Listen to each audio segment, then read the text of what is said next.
Hello बच्चों, today we are going to discuss the third chapter of class 9th, that is the gravitation. So we will discuss in this chapter the first of all what is the gravitation and related to this, okay, and one more term that is the gravity, and we will also discuss about the free fall, okay, and Kepler's law of motion. So all these topic we will cover under the gravitation chapter, okay. So let us start this chapter with the basic of gravitation. So बच्चों, आपने daily life में आप बहुत सारे example related to gravitation force आपने देखा है, okay. सो बच्चों, आपको सबसे पहले आप यहां पर देखिए एक बेसिक सा एग्जाम्पल बच्चों, जो आप लोग अपने डेली लाइफ में कई बार ये स्टोरी आपने सुना है। व्हाट स्टोरी बच्चों? सो आप बच्चों यहां पर देख सकते हैं कि क्या चीज है, एक एप्पल जो है फॉल हो रहा है किसके, एक गर्ल है हमारे, एक छोटी सी बच्ची है, ओके। सो बच्चों आप यहां पर देखिए क्या हो रहा है कि एक कोई वृक्ष है, ओके, उस वृक्ष के नीचे एक छोटी सी बच्ची है, ये जो बैठे हुए है, आप देख रहे हैं। पहले तो बहुत खुश थी, ठीक है, बस जैसे ही एप्पल क्या हो रहा है, इसके सर पे फॉल हो रहे हैं, तो बच्चों ऑब्वियसली सी बात है क्या लगेंगे, चोट लगेंगे। तो चोट लगने से क्या होता है, ये बच्चे देखो रोने लगती है, ठीक है। तो बच्चों इससे बहुत सारे दिमाग में एक क्वेश्चंस आते हैं कि यदि ये एप्पल जब इससे फॉल हुआ तो ये डाउनवर्ड डायरेक्शंस में गया, गॉट इट बच्चों? Why not in right direction, in left direction और in upward directions? So first things जो यहां से हमको समझ में आ रहा है क्या चीज, कि यदि कोई भी बॉल यहां पर यदि हम ड्रॉप करें किसी जगह से, या आप अर्थ सरफेस से आप देखते होंगे, if you are throwing a ball from earth surface, like let us, this is the earth surface, ये बच्चों क्या है अपने पास अर्थ सरफेस है, तो आप क्या देखते हैं बच्चों? आप बॉल को लेट अस सपोज आप थ्रो करते हैं एट एन एंगल थीटा, ठीक है, आफ्टर सम टाइम के बाद ये अगेन हिट कर जाता है, गॉट इट बच्चों? तो what you will observe from here, you can say that there must be a force. बच्चों क्या है यहां पर, एक definitely a force which is working towards the earth surface, got it बच्चों? जब तक कोई एक फोर्स नहीं है तब तक आखिर ऐसा क्या बातें हैं जो ये बॉल या जो भी चीज जो हम अपवर्ड डायरेक्शंस में थ्रो किए थे, after some time interval they will again hit the ground. Why? So definitely from this you can say that there should be a force which is working towards the earth surface, okay. So this force is gravity. क्या होता है बच्चों? धरती हमारी मां है और हम उनके बच्चे हैं, तो मां से यदि बच्चे दूर जाते हैं तो मां क्या करती है, अपने बच्चे को अपने गोद में बुलाते हैं, ओके। तो धरती हमारी मां है बच्चों, दिस इज अर्थ मदर, ये मदर है, ओके बच्चों। तो ये मदर है और all the object, all the things which are lie on the earth surface is क्या है, are son of this mother, got it बच्चों? तो क्या होता है कि एक फोर्स, जिस फोर्स से ये अपनी ओर अट्रैक्ट करते हैं all the things on the earth surface, उसको क्या कहते हैं बच्चों? उसी का नाम है ग्रेविटी, गॉट इट? तो बच्चों ऐसे हम लोग ऐसा कई बार स्टोरी सुने हैं, इस चीज को ऑब्जर्व करने वाले the first person was who, कौन था? न्यूटन। कौन था बच्चे? ये देखिए, यही है हमारे, ऐसा सुनने में आया, ऐसा कोई एक्चुअल स्टोरी नहीं है बच्चों कि क्या कह रहे थे, एक बार न्यूटन जी ने क्या कर रहे थे, एक पेड़ के आम के वृक्ष के नीचे पड़ रहे थे, तो उनके सर पर क्या हुआ, एक एप्पल का ये गिरा। ऐसा एक्चुअल स्टोरी ऐसा कुछ है नहीं। तो क्या हुआ कि इनसे न्यूटन साहब को लगा कि ये जो एप्पल उनके सर पे गिरा वो नीचे ही क्यों आया, why not in right direction, why not in left direction, why not in upward directions, okay? So इस कंसेप्ट की पहली ऑब्जर्वेशन जो न्यूटन ने किए और इनके बाद इन्होंने अपना एक लॉ दिया, okay? So you can see over here what Earth attracts everything. Earth attracts everything. Now you can see over here, Earth attracts everything towards it by an unseen force of attraction. मैंने पहले ही बताया बच्चों what कि there should be a attraction force which attract towards the earth surface.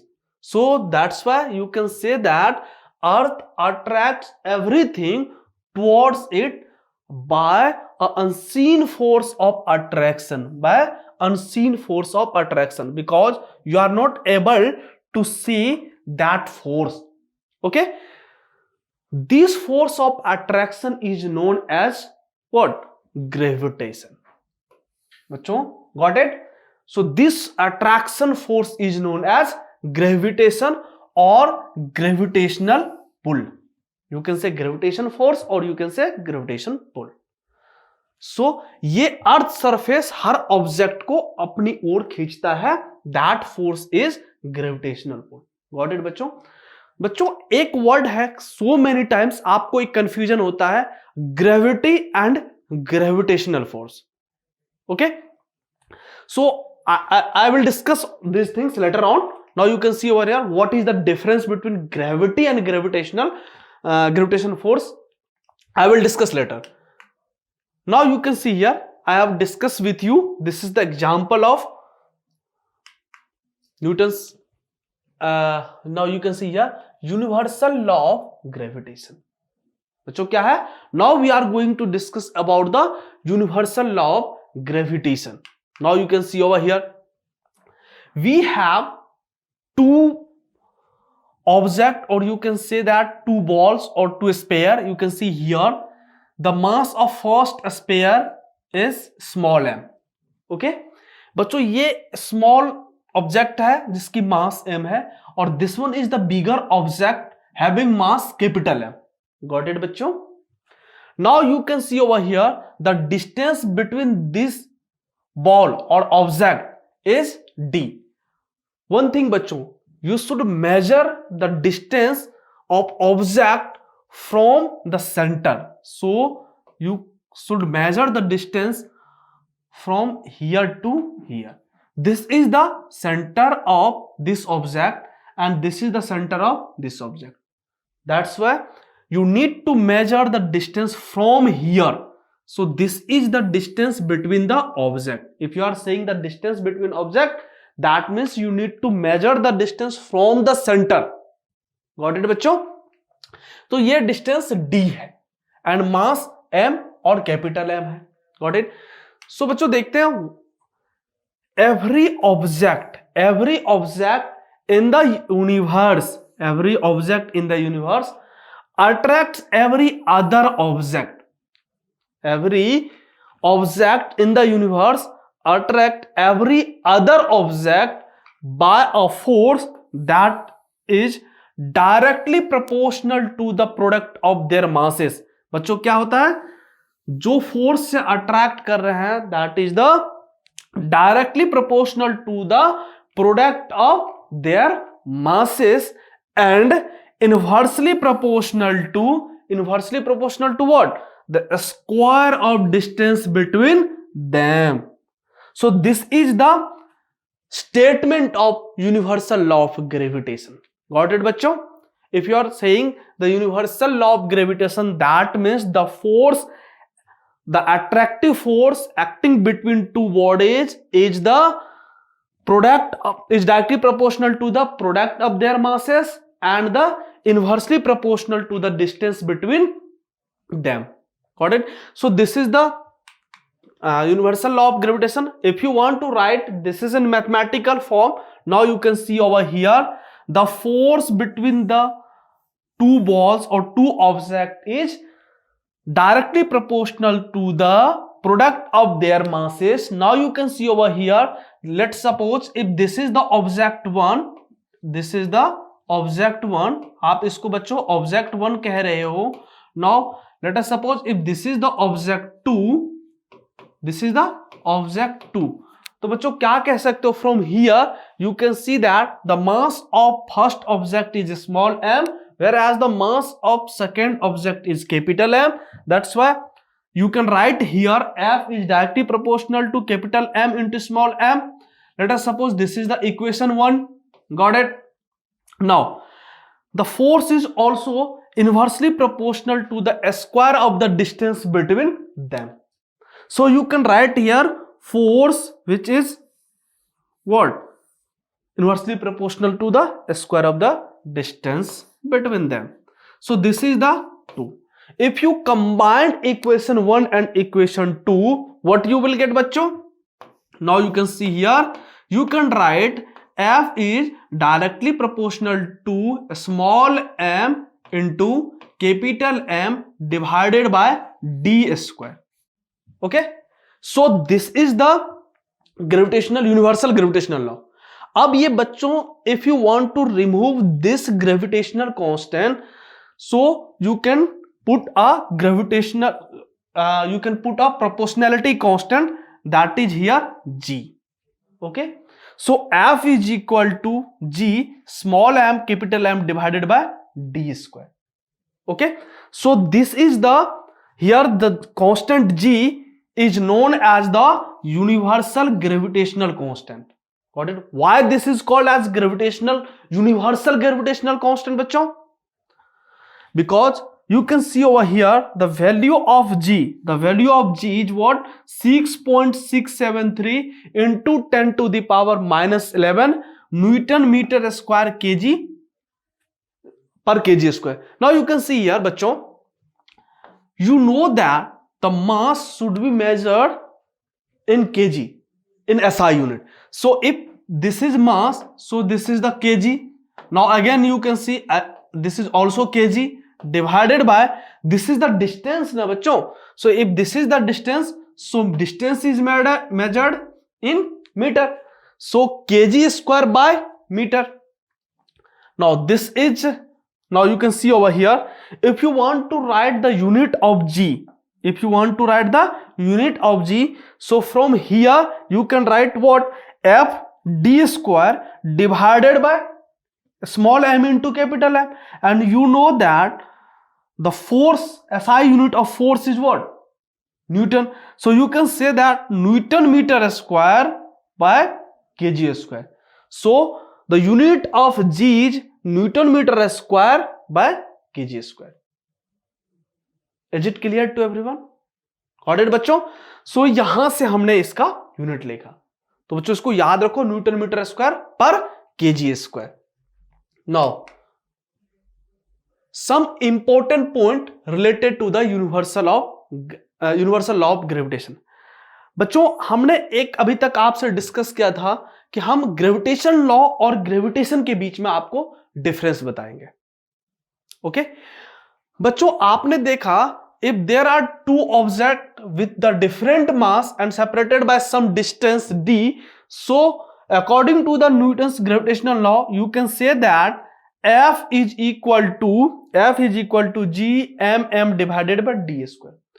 बच्चों ऐसा मान के चलते हैं, let us suppose here one object is, let us anything, okay, but other object is earth. हमने क्या माना है बच्चों? एक ऑब्जेक्ट कोई भी चीज है जो अर्थ सरफेस पे है, और दूसरा क्या है मान के चलो, एक अर्थ है. तो हमने आपसे डिस्कस किया है every two object will attract to each other. Got it बच्चों? तो अर्थ भी तो किसी को अपने और अट्रैक्ट कर रहा है. मैंने पहले ही बताया जो एप्पल फॉल हुआ था because of the force which is exerted by the earth. So बच्चों this is the a special case of gravitational force. If one object is earth, so in such a situation you can say that this force is gravity. Got it? यदि अर्थ किसी object को अपनी ओर some force के साथ attract कर रहा है, that force is a gravity. Got it बच्चों? वही कोई नॉर्मल दो ऑब्जेक्ट के बीच में फोर्सेस लग रहा है, attractive force, so you can say that one is the gravitational force. Got it? तो बच्चों एक आप ये भी जानते हैं न्यूटन्स थर्ड लॉ के according every action should have reaction, got it. तो आप ऐसे कर सकते हैं, यदि एक ऑब्जेक्ट को अर्थ यदि अपनी ओर खींच रहा है तो ऑब्जेक्ट भी तो अर्थ को अपनी ओर खींचता, तो ऑब्जेक्ट तो अर्थ के पास आ जाते हैं, ऑब्जेक्ट के पास अर्थ क्यों नहीं जाता है? क्वेश्चन क्लियर है बच्चों? सो you can say that you know that what कि F equal to ma, you know that F equal to ma. From here if you want to write the A, you can write A is equal to F by m. Now you can see here, if the mass is very high, mass is very high, so you can say that what A is very low. Got it बच्चों? दे मास काफी ज्यादा है तो acceleration क्या होगा? काफी कम होगा बच्चों। सो जो ऑब्जेक्ट अर्थ को अपनी ओर खींच रहा है, बिकॉज ऑफ द ये क्या है, बहुत ही मास जो है अर्थ की काफी ज्यादा मास होने के कारण as compare to other object क्या होता है, earth will not accelerate. Got it बच्चों? ऐसा नहीं होता है। और यदि दो ऑब्जेक्ट की बात करें, वी आर हैबिचुअल, हम लोग चूंकि एक पर्सन किसी पर्सन को अट्रैक्टिव फोर्स लगा रहा है तो वो पर्सन भी इसको अट्रैक्टिव फोर्स लगा रहा है, बट हम लोग ऐसा फील इसलिए नहीं करते बच्चों because we are habitual. Okay, got it बच्चों? So this is the about the gravitation. Now you can see here some important point related to the universal law of gravitation. Okay, now you can see here what, देखो बच्चों यहां क्या है, एक object 1 है, object 2 है। Got it? ये object 1 है, so force on one object due to 2 is in this direction, क्योंकि ये इस पे अट्रैक्टिव फोर्स लगा रहा है। Got it? सो यहां पर आपने क्या देखा कि एक दूसरे पे फोर्स लगा रहा था। Now you can see over here. Now you can see over here what the force. Now see over here. This is 1. This is a 2. अभी दो ऑब्जेक्ट है, अब थर्ड ऑब्जेक्ट आ जाएगा बच्चों। देखो बच्चों ये थर्ड ऑब्जेक्ट है, तो एक दूसरे पे क्या है, फोर्सेस लगा रहे हैं।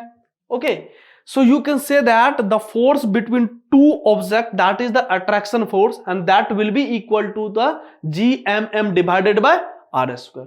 गॉट इट बच्चों? ये क्लियर है?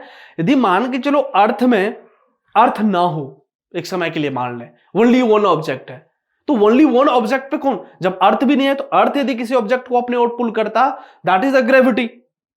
Got it? यदि मान के चलो यूनिवर्स में कुछ है ही नहीं, अर्थ भी ना मान ले, तो एक ऑब्जेक्ट में कोई फोर्स थोड़ी लगेगा बच्चों। Okay, so now you can see over here the first point related to.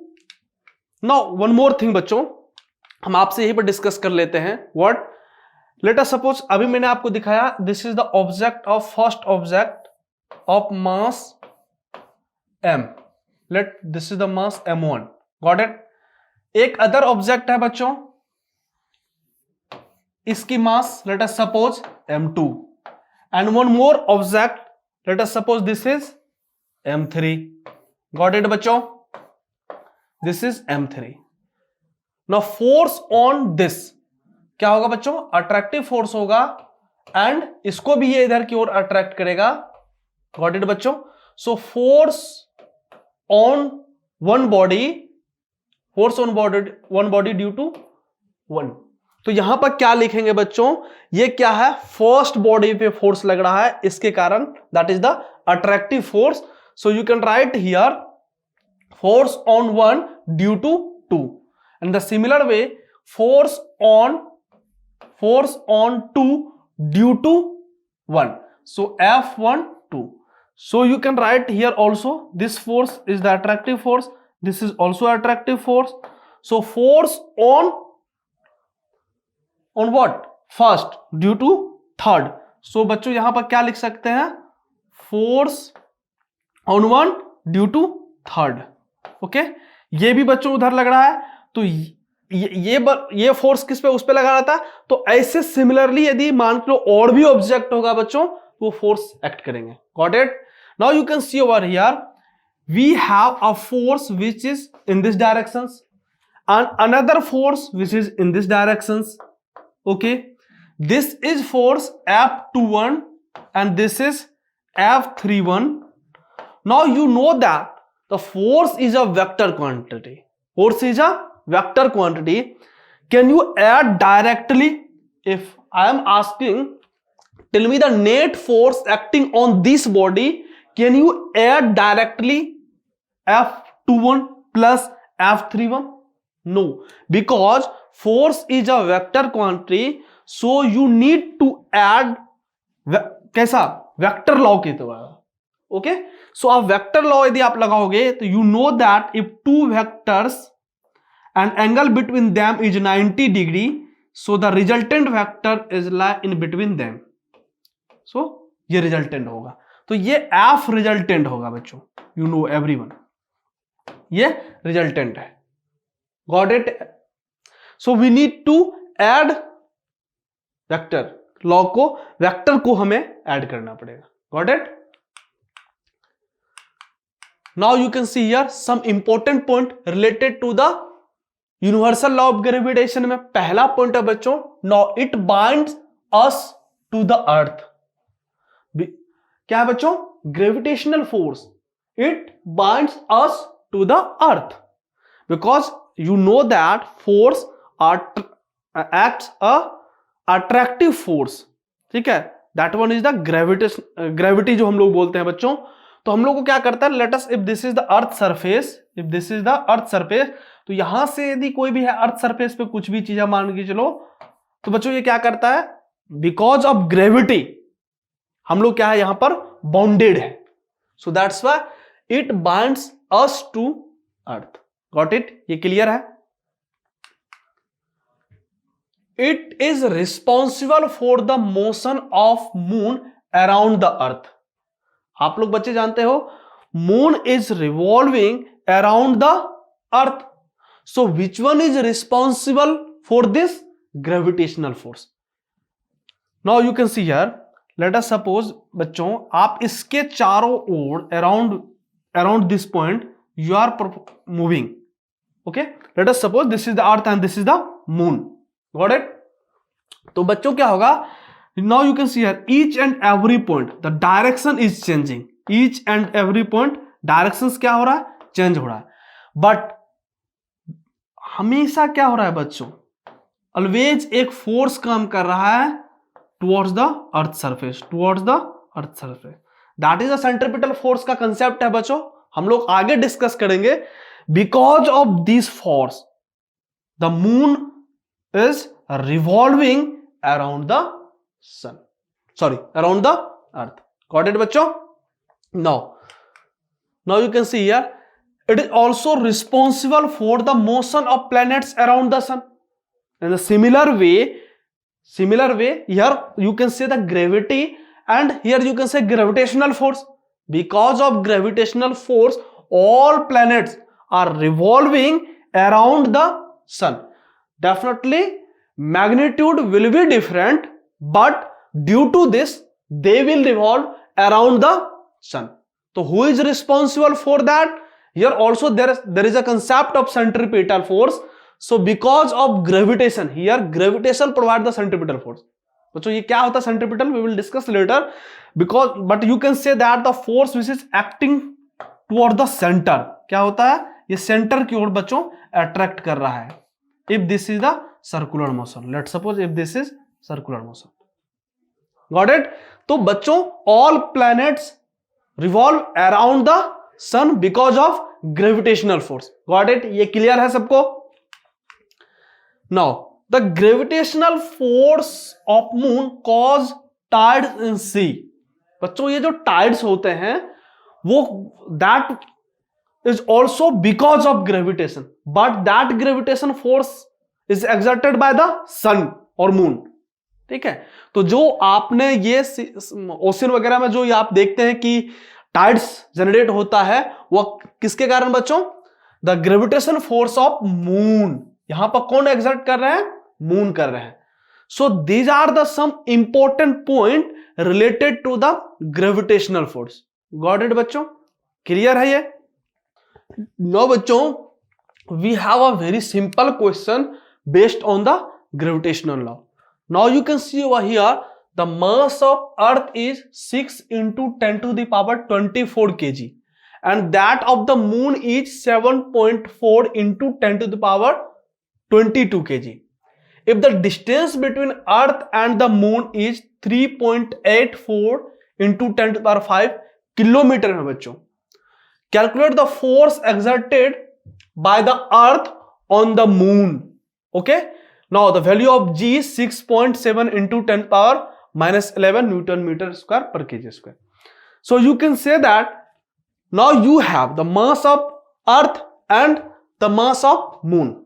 So you can apply the gravitational force formula. F is equal to G m1 m2 divided by r square. Now you have value of m1 and m2, so you can put here and you will get answer. So what we have, G का value क्या है बच्चों, 6.7 into 10 to the power minus 11, m1 6 into 10 to the power 24, m2 बच्चों m2 का value क्या है 7.4 into 10 power 22, तो this is 7.4 into 10 to the power 22. Okay, now you can see over here बच्चों, दिस इज इन किलोमीटर. तो बच्चों आपको पहले क्या करना पड़ेगा, मीटर पर इसको, किलोमीटर को किस में बता रही है, मीटर में, बिकॉज SI यूनिट लिखना होता है बच्चों. सो now you can see here, this is D का वैल्यू है अपने पास कितना बच्चों, 3.84 into 10 to the power 5. If you multiply, kilometre को मीटर में कन्वर्ट करना है बच्चों, सो you can multiply by 1000. Okay, now you have 3.84 into 10 to the power 3. 10 to the power 3 बच्चों यहां से लिख सकते हैं, और 10 to the power 5, so this will become 10 to the power 8. Clear? So this is the D square. सो बच्चों यहां पर लिख सकते हैं, हम डायरेक्ट पुट कर रहे हैं वैल्यू 3.84 into 3.84 into, बच्चों देखो ये 10 to the power 8 into 10 to the power square करेंगे इसको, तो डायरेक्ट हम यहां लिख दें बच्चों 10 to the power 16. तो बच्चों इसको आप देखो यहां पर, अब 10 to the power 16 यहां से है, और इसको ऐड करोगे यहां से तो कैंसिल आउट हो सकता है. यदि इस 16 से बच्चों यहां पर कैंसिल आउट कर दें तो कितना बचेगा, यहां 10 to the power में कितना बचेगा, 8. तो क्या यहां पर 10 to the power 8 लिख सकते हैं? Is it clear to everyone? Now you have, अब 10 to the power 8 है बच्चों अपने पास, यहां 10 to the power 22 है. Now both are in positive, so you will add this, so we will get 10 to the power how much, 30 हो जाएगा यहां से. और 30 से बच्चों यहां देखो 11 सब्ट्रैक्ट करेंगे, because this power is in negative, so you will get 10 to the power minus 19. So now we have 6.7 into 6 into 7.4 multiplied by what, 10 to the power minus 19 divided by 3.84 into 3.84. Got it बच्चों? तो इसको आप क्या करना बच्चों, सीधा solve कर लेना है. So if you put this value, now you can see here, if you multiply 6.7 multiplied by 6 multiplied by 7.4, you will get 29. Now you can see here, you will get 297.48 into 10 to the power how much, minus 19. Got it बच्चों? Now if you multiply it by 3.84 into 3.84, you will get how much, 14.7456. Okay बच्चों, now 297 point कितना है बच्चों, now you can see here 297.48 is divided by 14.7456. So you will get 20.17, you can say 4 into 10 to the power minus 19 Newton. Now you can see here बच्चों, एक चीज आप देखो, यहां पर एक मिस्टेक हुआ है, बिकॉज 22 और 8 को ऐड करेंगे तो 30 होगा बच्चों, 11 आप सब्ट्रैक्ट कर दोगे तो प्लस में 19 में आएगा. ठीक है, so you need to write here plus. So this is the force in between moon and earth. Got it? Okay, thank you everyone.